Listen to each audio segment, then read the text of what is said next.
1,89,000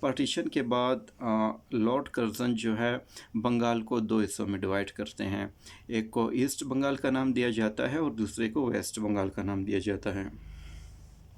آئیے دیکھتے ہیں کہ ایسٹ بنگال میں کیا تھا۔ اچھا، ایسٹ بنگال جن علاقوں پر مشتمل تھا اس میں ڈھاکہ شامل تھا، اس میں میمن سنگھ نامی ایک علاقہ شامل تھا، آسام شامل تھا، کاولا شامل تھا، رنگپور شامل تھا اور بوگرا نامی علاقہ شامل تھا۔ ڈھاکہ کو ایسٹ بنگال کا کیپٹل قرار دیا گیا اور اس کی جو ایسٹ بنگال کی اوورال پاپولیشن بنی پارٹیشن کے بعد وہ 30 ملین بنی، مطلب 3 کروڑ بنی۔ ان 3 کروڑ میں 18 ملین مطلب 18 ملین جو تھے مطلب 1 کروڑ 80 لاکھ مسلمان تھے، جبکہ 12 ملین یعنی 1 کروڑ 20 لاکھ ہندو تھے۔ مطلب اس طرح مسلمان جو ہے ایسٹ بنگال میں ایک میجورٹی کے طور پر سامنے آئے، اور پارٹیشن کی وجہ سے مسلمان جو کہ ڈپرائیویشن کا شکار تھے، محکوم تھے، ایک ہی رات میں نوٹیفیکیشن کے بعد جب ایسٹ بنگال بنا تو وہ راتوں رات میجورٹی میں ٹرانسفر ہو گئے۔ تو اس بات کا ہندوؤں کو جو کہ ایسٹ بنگال میں تھے ان کو بہت زیادہ دکھ تھا۔ اب ویسٹ بنگال کی بات کریں۔ ویسٹ بنگال میں بہار، اڑیسہ اور کلکتہ شامل تھے اور اس کی پاپولیشن 54 ملین تھی، اور اس 54 ملین میں 42 ملین ہندو تھے اور کوئی 12 ملین مسلمان تھے۔ مطلب مسلمان ویسٹ بنگال میں انتہائی کم تعداد میں تھے اور کلیئرلی مائنورٹی میں تھے، اور ویسٹ بنگال میں پارٹیشن کے بعد ہندوؤں کی میجورٹی ہوئی اور ایسٹ بنگال میں مسلمانوں کی۔ اب ریئیکشن کی بات کرتے ہیں کہ ریئیکشن کیا ہوا۔ اب ظاہر ہے اتنا بڑا فیصلہ ہوا ہے تو ریئیکشن بھی نیچرل تھا، اور جن کی مونوپلی کمپرومائز ہوئی ان کو تو خاموش نہیں رہنا تھا۔ اینی ہاؤ اگر مسلمانوں کی بات کریں تو مسلمان بہت زیادہ خوش تھے، وہ راتوں رات میجورٹی میں کنورٹ ہو گئے تھے اور پورا ایک صوبہ ان کے ہاتھ میں آ چکا تھا۔ مطلب اوورال مسلمان بہت زیادہ خوش تھے۔ اچھا، اس لیکچر کو اگر آپ ٹیکسٹ فارم میں دیکھنا چاہتے ہیں تو www.amirnotes.com پر جا کر آپ پورے ایک سالو پیپر بھی دیکھ سکتے ہیں۔ تو مسلمانوں کو ایک یہ فائدہ ملا کہ جو بنگالی زبان تھا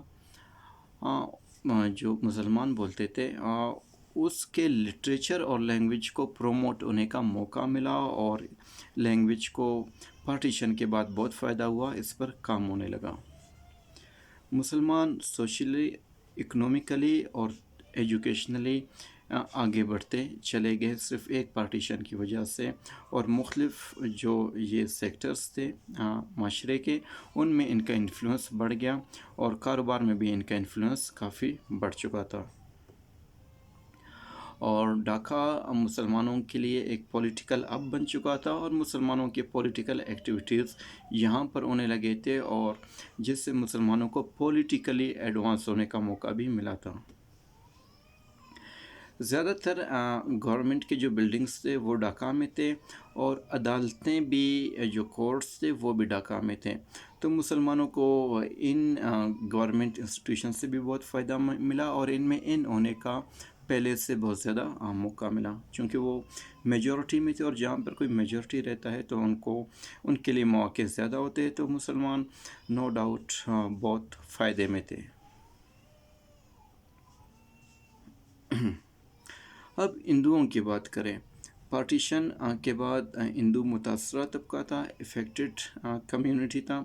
افیکٹڈ تو اوورال نہیں تھا، لیکن ان کو صرف یہ دکھ تھا کہ ایسٹ بنگال بننے کے بعد ایسٹ بنگال میں ان کا انفلوئنس کم ہوا ہے اور مسلمانوں کا انفلوئنس بڑھا ہے۔ ادروائز وہ انڈیا تھا جو لوگ پہلے ایسٹ کے ایریاز میں رہتے تھے وہ اب بھی وہیں پر تھے، جو ویسٹ کے ایریاز میں رہتے تھے تب بھی وہ وہیں پر تھے، لیکن ان کو دکھ اس بات کا تھا کہ ایسٹ میں مسلمانوں کا سوشلی اکنومیکلی جو انفلوئنس ہے وہ بہت زیادہ بڑھ گیا ہے اور ان کو بہت زیادہ مواقع مل رہے ہیں جو کہ ان کو پہلے حاصل نہیں تھے. تو ان کا جو سب سے بڑا کنسرن تھا یا دکھ تھا وہ یہ بات تھی. اچھا، ہندوؤں نے کیا کیا کہ انہوں نے کہا کہ یہ انگریزوں کا ایک چال ہے جو مسلمانوں اور ہندوؤں میں ڈویژن کرنا چاہتے ہیں، لکیر کھینچنا چاہتے ہیں، ان کو تقسیم کرنا چاہتے ہیں. تو انہوں نے اس کو ڈیوائڈ اینڈ رول پالیسی کا حصہ سمجھا اور اس کے خلاف تحریکیں چلانے لگے تاکہ جلد از جلد بنگال کی پارٹیشن کو کینسل کیا جائے اور دوبارہ یونائٹڈ بنگال کو بحال کیا جائے، ریسٹور کیا جائے. اور ہندو لوئر جو کہ آلریڈی ڈھاکہ کے کورس میں انگیج تھے، ان کے لیے یہاں پر پریکٹس کرنا اور اپنے آفیسز کو چلانا، اگرچہ وہ چلا رہے تھے لیکن وہ انکمفرٹیبل ہو گئے تھے اور ان کو کلکتہ میں نئے کورٹس کی طرف شفٹ ہونا تھا، تو وہ اس چیز کو ایکسیپٹ نہیں کر رہے تھے. اسی لیے انہوں نے بھی بہت زیادہ مخالفت کی اس پارٹیشن کی اور جو تحریکیں چل رہی تھے ان کو جوائن کیا.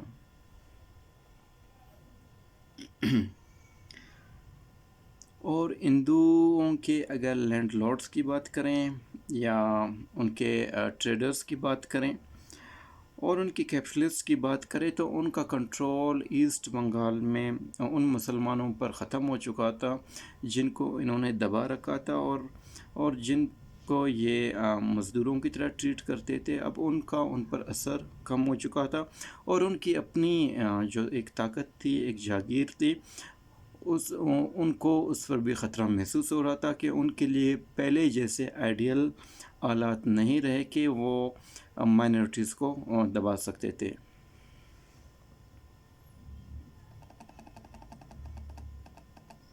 اچھا، ہندو پریس جو کہ جب یونائٹڈ بنگال کی بات کی جائے تو ہندو اکثریت تھے، تو ہندو پریس کا جو کاروبار تھا وہ ظاہر ہے یونائٹڈ بنگال کے مفاد میں تھا، تو وہ اسی طرح اپنے کمیونٹی کے مفادات کے تحفظ میں لگے ہوتے تھے، ان کے حوالے سے خبر شائع کرتے تھے. اب ایسٹ بنگال میں ظاہر ہے کہ ان کی نیشنلزم کی یا ان کے جو چیزیں تھے، مذہبی انتہا پسندی والے مواد تھے، وہ تو چلنے نہیں تھے، لہٰذا ان کا کاروبار بھی ڈاؤن ہوا. تو انہوں نے بھی پارٹیشن آف بنگال کی شدید مخالفت کی اور اس حوالے سے لوگوں کو اشتعال دلانے کی کوشش کی تاکہ لوگ جو ہے اینٹی پارٹیشن موومنٹ کو جوائن کریں. اچھا، جو ہندو کمیونٹی تھے انہوں نے ایک موومنٹ لانچ کیا اور اس موومنٹ کا نام تھا سوادیشی موومنٹ. یہ ہندوؤں کا ایک نیشنلسٹ موومنٹ آپ کہہ سکتے ہیں وہ تھا، جس میں انہوں نے بائیکاٹ کرنے کا فیصلہ کیا برٹش گڈز اور برٹش جو آفیسز تھے ان کا ٹوٹل بائیکاٹ کا ارادہ کیا اور ہر طرح سے برٹش گورنمنٹ کو بلیک میل کرنے کی کوشش کی کہ وہ ہر حال میں پارٹیشن کو کینسل کریں.